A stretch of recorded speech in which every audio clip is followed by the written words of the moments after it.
స్వామి అమ్మవార్లకు జీలకర్ర బెల్లం కట్టడం చేసింది.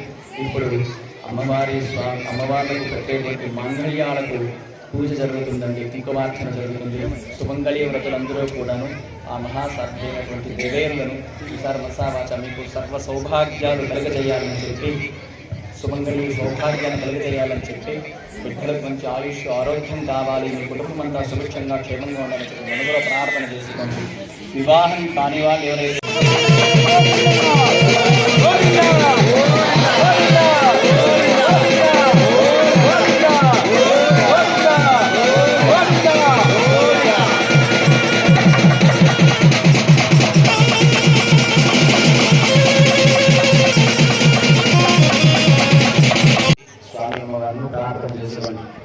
ఓం జాతవేదసే ఫలపామసో నమమరారి యరానిరః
నీవు గురువుల్ని పెద్దల్ని గౌరవిస్తూ నీ ధర్మంలో నీవు నడుస్తూ ఆ పరమాత్ముడిని నువ్వు ఆరాధన చేసినట్లయితే నీ పూర్వీకులు ఎవరైనా పెద్దలు కర్మగతిభి వాళ్ళు ఏదైనా కర్మలు చేస్తుంటే కూడా నీకు వంట ఈ యొక్క విశేషమైన పూజలో విశేషం చూడండి. ఈ సంకల్పంలో కర్మగతిభి అవన్నీ వెళ్ళిపోయి బ్రహ్మలోక నివాస సిద్ధ్యంతం సప్తఋషులు అంటే మనకు జ్ఞానాన్ని, విద్యను, ఉపనిషత్తులను, వేదాన్ని అన్నిటినీ ప్రసాదింపజేసేందుకు సప్తఋషులు ఉంటారంట. ఆ ఋషులు ఎంతకాలమైతే నిలిచి ఉంటారో అంత పర్యంతము కూడా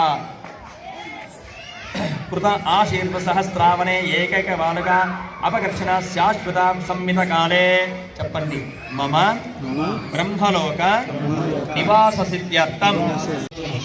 లోకానికి తల్లిదండ్రి అయినటువంటి ఆ నారాయణుడు తల్లిదండ్రి ఉంటారండి. కానీ మనం మనసా వాచ మన యొక్క భక్తిని, మన యొక్క సంతోషం, మన సంతోషం కోసం ఆయన యొక్క తల్లిదండ్రి ఉన్నటువంటి భావన చేసుకుని ఆయన యొక్క పలానా వంశస్థుడు, పలానా గోత్రోద్భవుడు అని చెప్పి మనం చెప్పుకుంటాం. ఆ యొక్క విశేషాలన్నీ కూడా ఈ మహాసంకల్పంలో చెప్తాను. శ్రద్ధాభక్తిగా అందరూ కూడా నారాయణ నామస్మరణ చేతే భావించండి.